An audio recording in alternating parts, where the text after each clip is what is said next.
Bien-aimés dans le Seigneur, je vous salue dans le nom puissant de notre Seigneur Jésus-Christ. Bienvenue dans notre partage quotidien.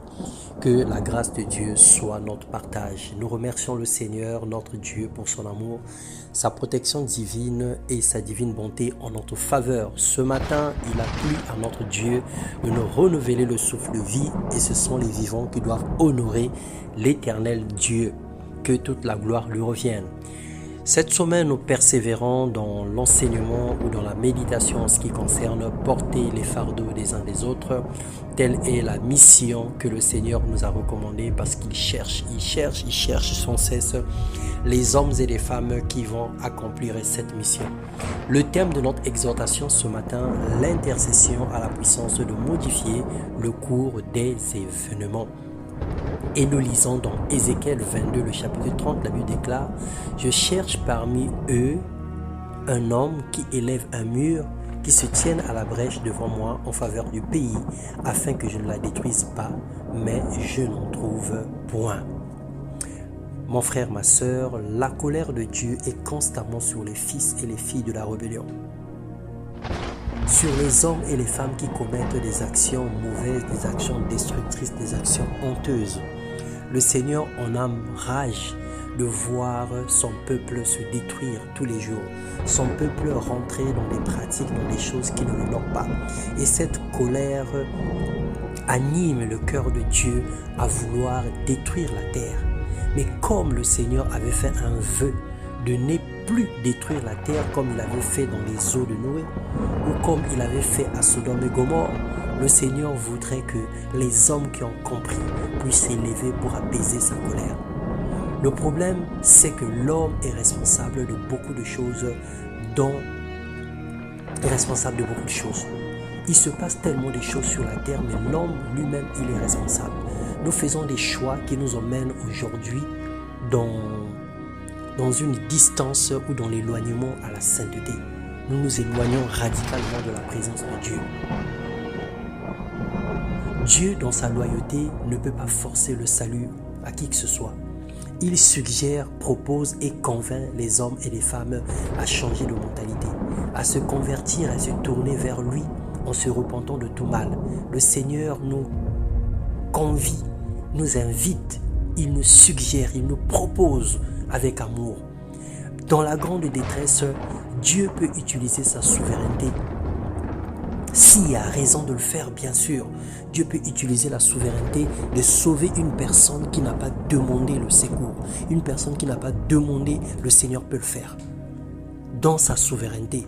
Mais ça reste un cas particulier. Certainement une personne autour, un frère, une sœur autour de cette personne avait payé le prix, avait fait alliance avec Dieu. Souvenez-vous d'Abraham qui avait l'alliance avec Dieu. Et à cause d'Abraham, Dieu a sauvé son neveu Lot.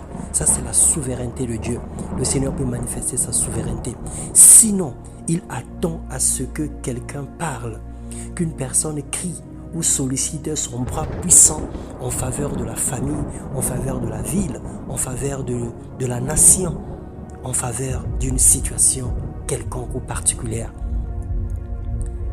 Le diable travaille chaque jour pour nous montrer combien Dieu n'existe pas, combien nous souffrons sans qu'il nous fasse quoi que ce soit. Mais en réalité, Dieu attend que quelqu'un parle, car lui-même, il respecte sa parole. Pendant que tu te dis que mon problème est sans solution et sans réponse, alors si Dieu existe, pourquoi tant de malheur? Si Dieu existe, pourquoi tant de souffrances? Effectivement, ces souffrances existent parce que personne ne parle à Dieu. Personne ne touche le cœur de Dieu. Personne ne plaide avec justice.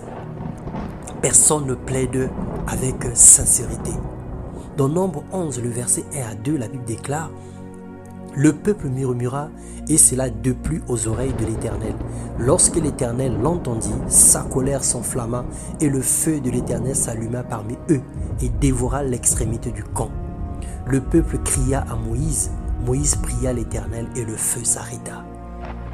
Bien-aimés frères et sœurs, Dieu a besoin de toi, Dieu a besoin de moi, Dieu a besoin dans cette génération, comme Moïse dans son temps, des gens qui peuvent prier pour arrêter le feu de malheur qui s'abat au milieu des familles, les flammes des envoûtements qui amènent aujourd'hui les enfants à devenir des violeurs, à devenir des bébés noirs, à devenir des koulounas, à devenir des bronxons, à devenir tous les bandits que nous connaissons dans ce monde.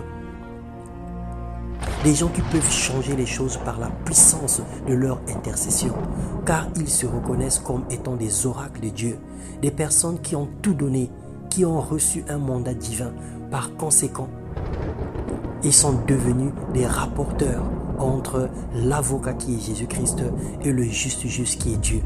Ces personnes qui formulent les besoins, les sujets et les soumettent au contrôle du juste juge par le biais ou par l'intermédiaire de Jésus-Christ, qui est bon et compatissant envers tous les hommes, qui n'attend pas les justifications, mais plutôt les supplications et la repentance dans la grande humilité. Dieu n'a pas besoin des personnes qui vont dire « Seigneur, si j'ai fait ceci, c'est parce que j'avais faim. Si j'ai fait cela, c'est parce que je n'arrivais pas. » Non, le Seigneur a simplement besoin des personnes qui vont venir se repentir humblement et tourner le regard vers lui. Dieu cherche des hommes et des femmes pour former une armée puissante. Lève la main et dis oui au Seigneur. Dans le nom puissant de Jésus-Christ, que le Seigneur te bénisse. Amen.